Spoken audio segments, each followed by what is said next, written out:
Yeah, the man does not like his quotes quoted. That's true.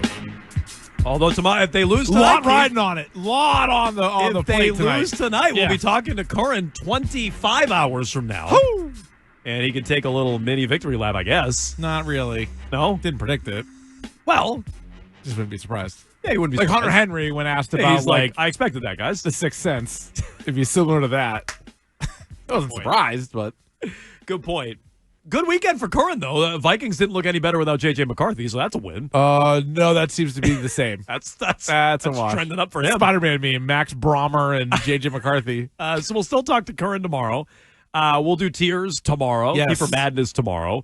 What will effectively be a Patriots Monday. It's all very confusing, but just looking forward to it nonetheless. Mm-hmm. First Monday Night Football game. What? And did they play Monday Night Football last year? They did not, right? No. Yeah. Been a minute. The last Monday home game since 2022. Is that their last, which was the Bears game, where Matt got benched? Yeah. They played one in Arizona in 2023. Thank you. So that was their last. So they played one on the road. The last one at home was 2022.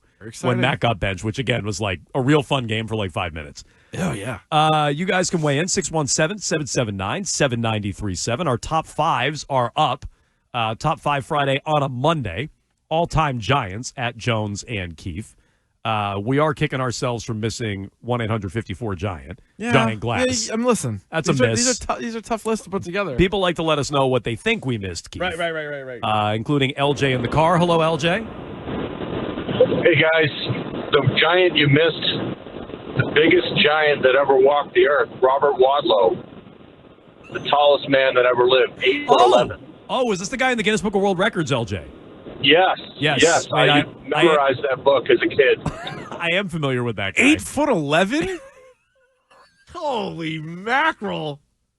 Yeah, I don't believe, if I remember. He was known as the Alton Giant and the Giant of Illinois, Robert Wadlow. Yeah, if I'm familiar with this individual, I don't think he lived the longest life, but I life. I think he's like a big dog. He's up there looking down on really everyone up in the sky. He always was. Yeah. He always was looking down on everyone. What's his name again? Robert Wadlow, 8'11", did die at the young age of 22. Yeah, well, I don't know what it was. A lot of years of height shaming in there, though, I imagine. He was really making fun of everybody else, I would think. I don't know who got the last laugh, but he was doing that for a while. Taylor. Yeah, that's amazing. Yeah, 8'11". He was 6 feet tall when he was 8 years old. What? He was 6 feet tall, 8 years old. Honestly, is that worth it for 22 years? Yeah. You're just like the tallest person for 22 years? That might be worth it. When he was 12 years old, he was 7 feet tall. You imagine him imagine playing like sixth grade basketball. This guy's not 12. I already peaked. Look, cut him open, count the rings. I already peaked in sixth grade anyway, athletically. So like this would I could really peak though. He kept growing. I mean, he's really literally the day he died. He kept growing. At 22 years old, he was 8'11", 3 inches taller than he was at 21. Ooh, in a similar vein, people are texting Taco Fall. Taco Fall, yeah, rest in peace. We got a lot of James and the Giant Peach. I think people don't understand the exercise. You would want the Peach on the list, not James. James, I don't think was a giant James at all. James was for sure not a giant. The Peach was Big Peach. Not to get morbid. No, don't. Robert Wadlow's coffin was 10 feet 9 inches long, 2 feet 8 inches wide, 2 feet 6 inches deep, and it weighed over 1,000 pounds. 12 pallbearers and 8 assistants carried it. He's buried in Oakwood Cemetery in Alton, Illinois. That's good info. Earl is on Long Island. Hello, Earl. Hey, guys. Love the show. Thank you. Hey, can you hear me? Yeah, you sound great. Earl, we got you. Hey, yeah, so I'm a Red Sox and Giants fan, so I listen to you guys a lot for the Red Sox content, but I'd like to weigh in on the Giants today. By all means, please. So I have some facts about the 2-10 2025 Giants, and then a point I'd like to make. So let me just rip through a few of these facts. Yeah, I would like you to, yeah. So, yeah, the Giants blew out the 8-4 Eagles. They beat the 8-4 Chargers. They had a 10-point lead against the 6-5-1 Cowboys. They had a 19-point lead against the 10-2 Broncos with 4:20 left in the game. They had a 10-point lead against the 9-3 Bears with 3:50 left in the game. They had a lead over the 8-3-1 Packers with 4 minutes left in the game, and they had a 10-point lead over the 7-5 Lions with 10:30 left in the game. So I don't think TC is crazy, but the point I want to make is We have our I can keys guarantee to you the that game. tonight. I guarantee some point tonight you guys will be sweating, sitting there thinking, man, are the 10-2 Patriots about to lose to the 2-10 Giants? But Okay, so Earl, so you're just not with all that taking info, it, that was a man. lot of info. Probably What one is of the worst segments what I've is ever the heard on prediction, Boston Earl? radio. Are you predicting a Giants win Yeah. like Curran, or are you just going to be close? No, it's not. So I'm here to say that no matter how much you're sitting there sweating this game out, the Giants will find a way to cough up this game. Got it. Even if they have a 20-point lead with five minutes left in the game, the Patriots are going to pull it out. So It ended up being a positive Patriots call. I see where he was going. Honestly thought he was going to have another Giant we missed. That's what I thought. I thought that's what it was. It said top 5, right? On What the was the subject Giant line. takes? What about the Gentle Giant? Who was that now? Also, Robert Wadlow.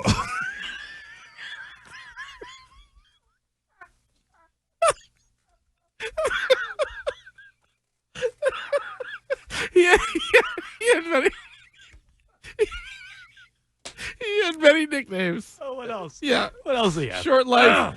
They also called him the tallest man who ever lived, the Gentleman Giant, Yeah. the Boy Giant, the Giant of Illinois, and the Alton Giant because he went to Alton High School. The He did Giant of graduate. Illinois? Yeah, the Giant of Illinois. He's from Illinois. Oh. Sadly, died in Michigan, but he's born in Illinois. 8'11".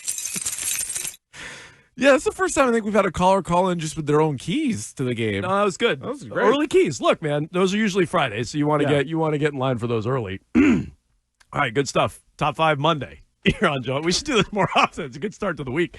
617-779-7937. I think that last caller, Keefe, was getting into. He's like, it's going to be a close game, but the Giants, will will gag always it away. screw it up. Yes. Yeah. They're They're 2-10 so I was for a reason.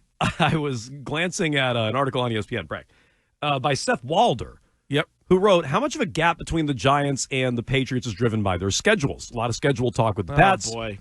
Giants are 2-10, Pats are 10-2. They aren't even in the same stratosphere in the standings, and yet the advanced numbers are fond of the Patriots, who have the number 1 passing offense in terms of EPA per dropback.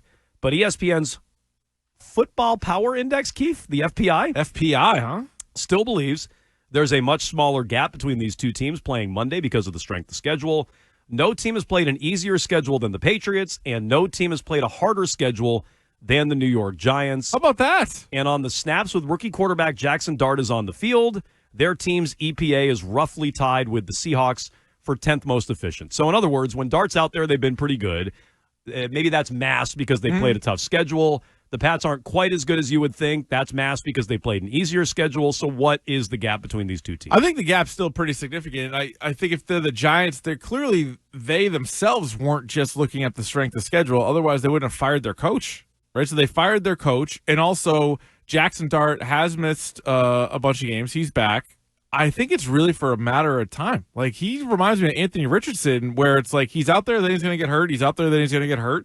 So he's missed a couple of games. But even the stretch that he was playing, he would leave and go to the tent and everything else. He plays kind of like a wild man, so he's fun to watch. But I just wonder how long he's going to play. Plus, I think when they looked pretty good, including their only 2 wins of the season, they had Cam Scatterbo. And Malik Neighbors went down pretty early. But I think if they had like all their complement of guys, maybe you could make the case, all right, a little bit better than 2-10. But they're 2-10, and their 2 best skill position guys are out. So I think Dart's been pretty good this year. Yeah. I wonder how he looks tonight. I wonder if he's completely managed and looks like a different player. And I think I heard Scheim saying this today. I think it was Scheim. It might have been Wiggy. I heard it driving in, discussing just how they now have a new coach, and part of the reason that Dayball's out is because they just let him, run himself into the ground. Yeah. So are they going to manage him more? And then does that take away what he does, though? Well, right? let's see. I also remember hearing something similar about Drake Maye. When Drake Maye got True. knocked out for a couple of plays earlier this year and he came back, everybody's like, oh, they're going to rein him in. You're not going to see Drake Maye running as much. And the next week he was running around like a wild man. Mm-hmm. So I don't know. I don't really know how to see that one. I think Dart's made a lot of plays. He looks good. I would want stock in that Giants team and him specifically. But for a one-off tonight, don't you think the Giants would have a better chance with Winston? Like, I feel like there's a little more, like, he could pull off a wild game. He might throw 4 picks and lose them the game, but he also might throw 4 touchdowns and 400 yards. I just feel like there's a better chance they win in a one-off with Jameis Winston. Yeah, it seemed like they had something going, didn't there, with Winston against Detroit? Now, they ultimately lost that game in overtime, but it seemed like he was flying around. And so, I don't know. I still think Dart gives you the better chance, right? You saw what Justin Fields was able to do against them. Now, the Jets didn't do much offensively, but the only success they really had was Fields running. This is a good point. Dart on that first drive is going to he's going to run down the field. Carve him up. He might have 75 total yards of offense, right? 30 passing, 45 running or whatever, and then like running. The guy runs in touchdowns all the time. So I think he gives you the better chance. It's just, what are the chances he makes it through the beginning of the game through the end of the game? And he doesn't have a lot to really work with. Like, he's going to have to. It's almost like the Jets in a way, where I guess Wan'Dale Robinson's had his moments, and he had a big game against Detroit with Winston, but I think he gives you a little bit more of a puncher's chance. But yeah, it is interesting looking through their schedule. They have, for a team that was also in last place a year ago, weren't they? Were they in last place? Yeah, they were. Yeah, in that division, they had to have been. They didn't really get the breaks, like they just based on the divisions that they play. And the improvements of some of the teams that maybe you didn't think were going to be as good. Like, you're looking up and down their schedule and like, it's not really that easy. Gets a little bit better, I guess, after this week. But, they're going to be picking up the top of the draft once again. 617-779-7937. You could jump in on that. Your thoughts on tonight's game, the gap between these two teams. Also, how do they replace Will Campbell and Jared Wilson? I thought Phil Perry had some good insight on what the Patriots could do to make up for their losses on the left side. But this may have got lost in the shuffle over Thanksgiving weekend. Brian Burns, well, if I'm not mistaken, when he was in Carolina, was he the one who him and Matt got into it? Matt tripped him? That was him, right? Yep. He called him dirty, I think. Exactly. So he's not afraid to criticize quarterbacks. No. I thought this was wild criticism from Brian Burns. Again, this happened over the long Thanksgiving break, if you missed it. But this is the Giants' edge rusher and what he sees from Drake Maye and has seen from Drake Maye so far this year. Oh, he's talented arm. I'm not really too sure yet about his how quick he is to process everything, but I do feel like he makes the right plays at the right time.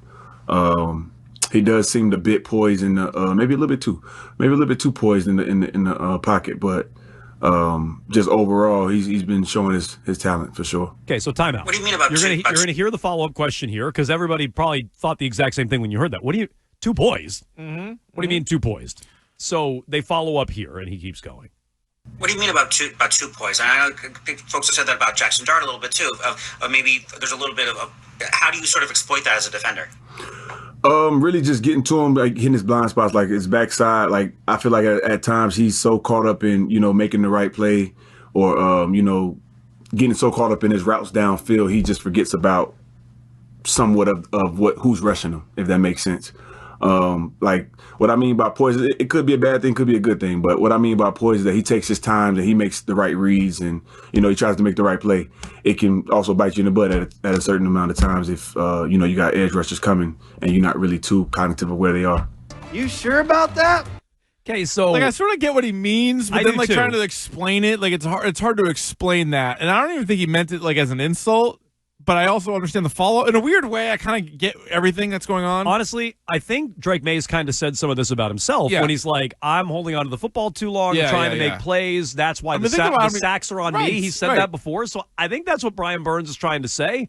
But, get ready for that to get thrown back in your face and May carves him up tonight. 100%. Yeah, I think he was just being honest. And then because he even kind of caught himself, as he's answering. He's like, well, not like a bad thing. But yeah, I think because you can see with some young quarterbacks, it's kind of the opposite. So if you had to pick between the two, you'd obviously take this. But maybe there's not the sense of urgency that there should be on every play. And it has to be one of the reasons why you say, all right, the offensive line's a lot better this year, but you're still getting sacked at a really high rate. And so Burns is watching all this tape on Drake Maye, and that's what he saw. But you're right, it is going to add to a little something after the game. Somebody's going to have a little bit more something to say after. A little too poised. Yeah, a little bit. It's funny. The criticism of Drake Maye has started to pile up just a little bit. Stephen A's called him a liar. Cam Newton, I don't care what Cam Newton says, doesn't like him or hates Patriots fans or is riding for Bill Belichick. Mm-hmm. Nice loss, by the way, for him over the weekend, competitive with NC State. What happened? So, there's something odd going on there. And now Brian Burns is poised, too poised. He's a little He's a little little too too poised, is what that is. Well, so better than the alternative. just I guess. some mounting criticism of Drake Maye, all of which is pretty benign and pretty mild. Yeah. But it is starting to pile up a little bit with the Patriots, winners of 9 straight. They can go to 11 wins, only team in the NFL with 11 wins, with a victory tonight on Monday Night Football over the New York Giants, who may be in the game. It wouldn't surprise Tom Curran if they won the game. But as a caller pointed out, they'll be in it late. Giants will probably lose it even more so than maybe the Patriots will win it. So we'll get to all your thoughts. 617-779-7937. We will do the Monday 4-pack at 12:30. Keith, yeah. The Pats and Giants. I don't know how many got stolen already, Keith. We'll have to stay tuned. That's at 1 o'clock. Keith's keys to Pats and Giants. And on the way next, right after Trending with Billy Lanny, what happened from Week 13?